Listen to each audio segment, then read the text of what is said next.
আপনি কি কখনো ভেবেছেন আমরা এত সম্পদ, এত টাকা পয়সা আর এত আয়োজন করার পরেও দিন শেষে আমাদের মন কেন এত অশান্ত থাকে? কেন একটুখানি ব্যর্থতায় আমরা ভেঙে পড়ি? কেন একাকিত্ব আমাদের কুড়ে কুড়ে খায়? আসসালামু আলাইকুম। ইসলামিক লাইট বাংলায়ের আজকের বিশেষ আয়োজনে আপনাদের স্বাগতম।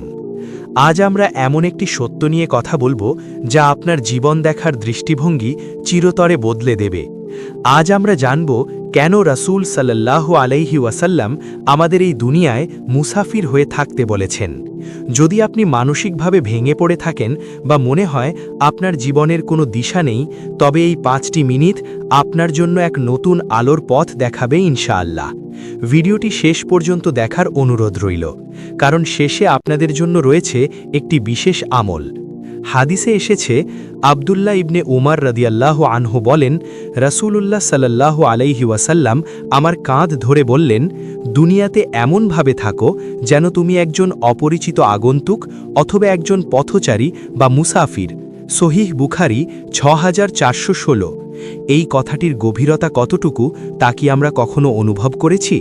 কল্পনা করুন, আপনি রেল স্টেশনে ট্রেনের জন্য অপেক্ষা করছেন। স্টেশনের চেয়ার বা ওয়েটিং রুমটা আপনার খুব পছন্দ হয়েছে।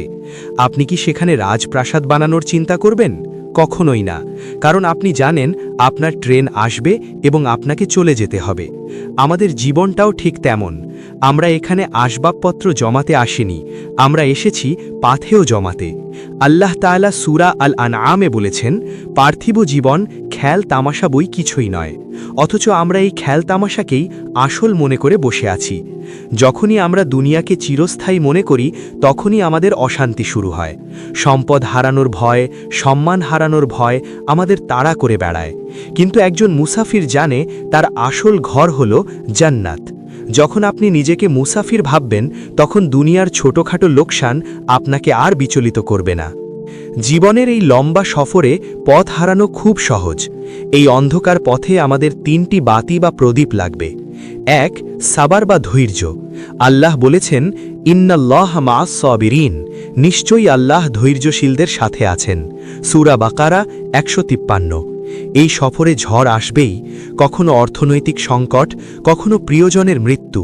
কিন্তু মুমিন মুসাফির জানে এই ঝড় তাকে থামানোর জন্য নয়, বরং তার গুনাহ ধুয়ে মুছে তাকে পবিত্র করার জন্য এসেছে।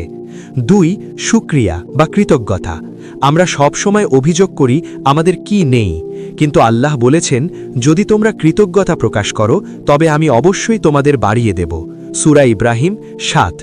সোশ্যাল মিডিয়ায় অন্যের চাকচিক্য দেখে হতাশ হবেন না। আপনার যা আছে তা নিয়ে আলহামদুলিল্লাহ বলুন। দেখবেন আপনার অন্তরে প্রশান্তির নদী বইতে শুরু করেছে ইনশাআল্লাহ। 3. জিক্র বা আল্লাহর স্মরণ। জিক্র হল মুসাফিরের হৃদয়ের জিপিএস। আপনি যখন পথ হারিয়ে ফেলবেন, তখন জিক্র আপনাকে সঠিক রাস্তা দেখাবে। কোরআনে এসেছে, জেনে রেখো আল্লাহর জিকিরেই কলব বা অন্তর প্রশান্তি পায়। সূরা আর রাদ 28।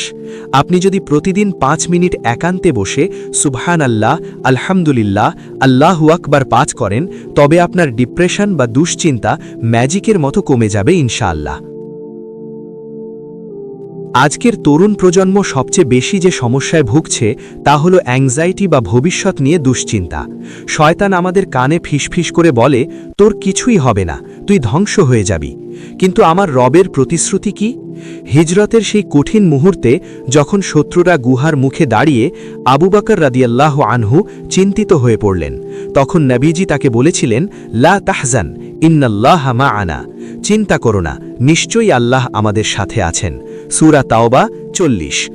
আপনার জীবনেও আজ হয়তো অনেক শত্রু, অনেক অভাব, অনেক অপমান, কিন্তু আপনি যদি আল্লাহর উপর তাওয়াক্কুল বা ভরসা করতে পারেন, তবে তিনি আপনার জন্য এমন সব দরজা খুলে দেবেন যা আপনি কল্পনাও করতে পারেননি। মনে রাখবেন, একটি পাখি যেমন সকালে খালি পেটে বের হয়ে সন্ধ্যায় ভরা পেটে ফিরে আসে, আল্লাহ আপনার রিজিকের দায়িত্ব ঠিক তেমনই নিয়েছেন। কেবল আপনি আপনার রবের দিকে ফিরে আসুন। প্রিয় ভাই ও বোনেরা, আমাদের এই 5 মিনিটের ভিডিও প্রায় শেষের পথে, কিন্তু আমাদের জীবনের সফর কিন্তু থেমে নেই। আপনি এই ভিডিওটি দেখছেন, এর মাঝেই আপনার জীবন থেকে 5টি মিনিট চিরতরে হারিয়ে গেল। মুসাফিরের আসল আনন্দ কখন জানেন? যখন সে তার দীর্ঘ সফর শেষে নিজের আপন নিড়ে নিজের পরিবারের কাছে ফিরে যায়। আমাদের আসল পরিবার হলো জান্নাতবাসী। আমাদের আসল বাবা মা আদম ও হাওয়া আলাইহিমাসসালাম সেখান থেকেই এসেছেন। আমরা কি পারছি সেই ঘরে ফেরার প্রস্তুতি নিতে? মৃত্যু মানে ভয় নয়। মুমিনের জন্য মৃত্যু হলো তার রবের সাথে সাক্ষাতের একটি সেতু মাত্র। আল্লাহ বলেছেন, প্রত্যেক প্রাণীকে মৃত্যুর স্বাদ গ্রহণ করতে হবে। প্রশ্ন হলো, সেই মুহূর্তের জন্য আমাদের ব্যাগে কি আছে? তাকওয়া নাকি কেবল দুনিয়ার মোহ?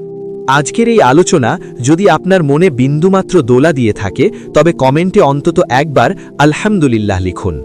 আপনার একটি ছোট্ট কমেন্ট আমাদের এই দাওয়া কাজকে আরও মানুষের কাছে পৌঁছে দিতে সাহায্য করবে। ইসলামিক জীবন দর্শন এবং হৃদয়ের প্রশান্তি পেতে আমাদের channel Islamic light Bangla subscribe করে আমাদের এই কাফেলায় যোগ দিন। ভিডিওটি শেয়ার করুন আপনার সেই বন্ধুর সাথে যে হয়তো আজ খুব বিষণ্ণতায় ভুগছে। মনে রাখবেন, কারো ভালো হওয়ার উসিলা হওয়াও একটি বড় সাদকা। পরবর্তী ভিডিওতে আবার দেখা হবে ইনশাআল্লাহ। ততক্ষণ পর্যন্ত নিরাপদ থাকুন, মুসাফির হিসেবে নিজের পাথেও গোছাতে থাকুন। আল্লাহ হাফেজ।